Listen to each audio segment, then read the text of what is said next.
Abangan niyo po ulit kami bukas dito sa TV5, 1PH, RPTV, True TV at 105.9 True FM. Susunod na po ang Frontline Pilipinas. Live mula sa TV5 Media Center Reliance. Kasama ang buong puwersa ng News 5. Ito ang 28th KBP Golden Dove Awards at 13th Macatao Awards Best TV Newscast. Frontline Pilipinas. Puliswoman at 8 taong kulang niyang anak pinatay dahil sa umano'y car scam. Padre de pamilya ng mga biktima hindi pa tuluyang absuelto sa kaso ayon kay Remulla. Huling beses na nakitang buhay ang pulis sa sinemento sa septic tank sa pool sa CCTV. May 1 milyong pisong pabuya na rin para mahuli ang gunman.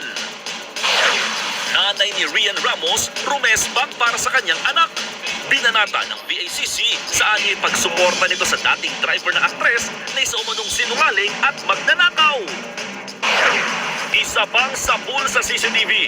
Tatay, sinaksak ng barbecue stick ang kaaway ng kanyang anak. Senator Rafi Tulfo at Tourism Secretary Cristina Frasco nagkasagutan sa Senado kaugnay sa pagpopromote umano ng kalihim sa kanyang sarili.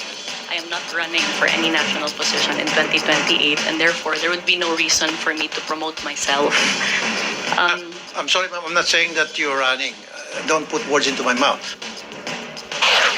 Ito pa isang mala face-to-face. Marcoleta at Pangilinan pinagtalunan naman ng lawak at sakop ng West Philippine Sea. We would like to specifically determine the extent of our West Philippine Sea. Because if we are unable to do that,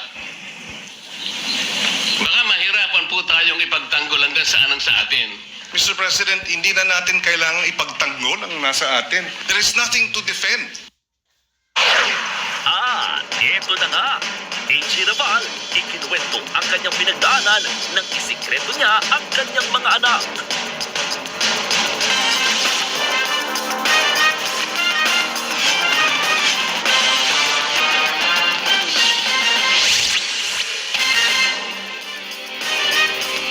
Patay sa pananaksak ang isang lalaki sa Rizal.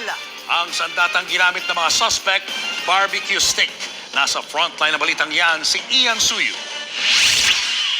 Nagbugbugan